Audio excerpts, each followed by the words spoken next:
ഇത് താടിയിട്ടുണ്ടാവും. കൊള്ളാം. ഇത് രണ്ടും നല്ല തിക്കാണ് ഉണ്ടോ. നമ്മൾ സാധാരണ ഒരു ഇതുണ്ട് ഓയിൽ ഒഴിക്കുന്ന പോലെ ഒരു തിക്ക് നമുക്ക് ഫീൽ ചെയ്യുന്നുണ്ട്. സാധാരണ ലോലിപോപ്പ് ഇങ്ങനെ ആയിക്കഴിഞ്ഞാൽ, അതായത് ഇങ്ങനെ മെൽറ്റ് ആയിക്കഴിഞ്ഞാൽ അത് എന്താണ് ഒരു പച്ചവെള്ളം പോലെ വരും. പക്ഷെ അങ്ങനെയല്ല. ഞാൻ തന്നെ രണ്ടും കൂടെ മിക്സ് ചെയ്യാം.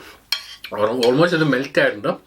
രണ്ടും കൂടെ മിക്സ് ചെയ്തിട്ട് കഴിച്ച് നോക്കാം. അടിപൊളി. കൊള്ളാം. എന്തോ സൂപ്പർ ടേസ്റ്റ്. ഇത് ഇവിടെ ഉണ്ടാക്കിയപ്പോൾ ഈ പറഞ്ഞ വോഡ്ക മാത്രമല്ല, അല്ലെങ്കിൽ വെള്ളം മാത്രമല്ല ഇതിൻ്റെ താടി ചെയ്തേക്കണം. സിമ്പിളായിട്ട് നമുക്ക് മനസ്സിലാക്കാം. ഞാൻ നേരത്തെ പറഞ്ഞ പോലെ കുറച്ച് ഷുഗർ കണ്ടൻറ്റുകൾ, സിറപ്പ്, അല്ലാത്ത കുറച്ച് കാര്യങ്ങളെല്ലാം കൂടെ ഇതിൻ്റെ താടി ചെയ്തിട്ടുണ്ട്. കളറ്, അങ്ങനെയുള്ള കുറച്ച് കാര്യങ്ങളെല്ലാം ഇതിൻ്റെ അകത്ത് ആഡ് ചെയ്തിട്ടുണ്ട്. അതെല്ലാം ഡീറ്റെയിൽസ് ഇവർ എഴുതിയിട്ടുണ്ട്. ജസ്റ്റ് ബേസിക്കലി ഒരു വെറൈറ്റി ആയിട്ട് അവർ ആൽക്കഹോളിൻ്റെ അകത്ത് ആഡ് ചെയ്തിട്ടുണ്ട് എന്ന് മാത്രമേ ഉള്ളൂ. ബാക്കി എല്ലാ സാധനങ്ങളും, എല്ലാ ഫ്ലേവറുകളും സത്യം പറഞ്ഞാൽ ലോലിപോപ്പിൻ്റെ ഫ്ലേവറുകളൊക്കെ തന്നെയാണ്. സോ അതുകൊണ്ട് സൂപ്പർ സാധനമാണ്.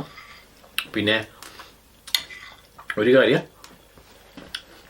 ഈ 200 രൂപയൊക്കെ ഉണ്ടെങ്കിൽ വേറെ ഒരു ബിയർ മേടിച്ച് കുടിക്കാം, അല്ലെങ്കിൽ കുടിക്കത്തില്ല എന്നൊക്കെ ഒരു ചിന്ത നിങ്ങൾക്കുണ്ടാവാം. അപ്പോൾ ആ ബിയർ മേടിച്ച് കുടിക്കുമ്പോൾ ലോലിപോപ്പിൻ്റെ ആൽക്കഹോളുള്ള, വോഡ്കയുടെ ആൽക്കഹോളുള്ള നമുക്ക് കഴിക്കാൻ പറ്റുമോ? ഇല്ല. അതുകൊണ്ടാണ് ഞാൻ പറഞ്ഞു. പിന്നെ തലയ്ക്ക് എന്തോ ഒരു ചെറിയ ഒരു തരിപ്പ് അത് ഫീൽ ചെയ്യുന്നുണ്ടോ? കാരണം ഞാൻ ഇതും അതുപോലെ തന്നെ ഇതും അങ്ങനെ 2 എണ്ണം കഴിച്ചല്ലോ. അപ്പം അതുകൊണ്ട് ചെറിയ എന്തോ ഒരു ഫീല്.